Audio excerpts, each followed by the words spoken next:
So first thing, if you are visa holder, wife and husband ఇద్దరు పని చేస్తుంటే మాత్రమే ఇల్లు కొనండి.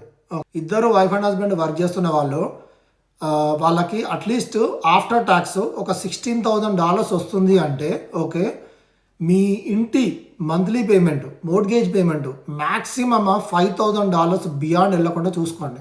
ఓకే, ఫస్ట్ థింగ్ ఇద్దరు వర్క్ చేస్తేనే కొనండి. సెకండ్ థింగ్, ఆ పేమెంట్, ఆ టోటల్ హౌస్ కాస్ట్ పక్క పెడితే మీ మంత్లీ పేమెంట్ వచ్చేసి మీకు $16,000 మంత్లీ మీకు సాలరీ ఆఫ్టర్ ట్యాక్స్ వస్తుంది అంటే మ్యాక్సిమము ఒక $5,000 బియాండ్ వెళ్తే 6,000. అంతకంటే 6,000 కూడా నేను రికమెండ్ చేయను.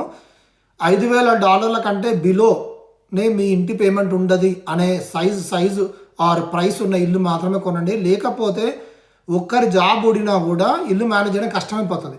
సో ఇప్పుడు ఇట్లుందనుకో, ఒకరికి 8,000 సంపాదించినా, ఒక 5,000 ఇంటి పేమెంట్ కట్టినా, ఒకరి జాబ్ పోయినా కూడా 5,000 ఇంటి పేమెంట్ కట్టినా మిగతా 3,000తోటి బతికేయచ్చు అంటిల్ ఇంకో పర్సన్ జాబ్ దొరికే వారికి, ఇల్లు అమ్మాల్సిన అవసరం రాకుండా. కానీ ఇప్పుడు ఒకరికి 8,000 వస్తుంటే మీరు లిటరలీ ఇంటి పేమెంటే 6,000 నుండి 7,000 వచ్చేటట్టు చేసుకున్నాను అనుకోండి, మీకు కంప్లీట్గా ఇల్లు అమ్ముకోవాల్సిన పరిస్థితి వస్తుంది ఒకరు జాబ్ పోయిందంటే. అందుకని ఇద్దరు జాబ్ చేస్తుంటేనే ఇల్లు కొనండి.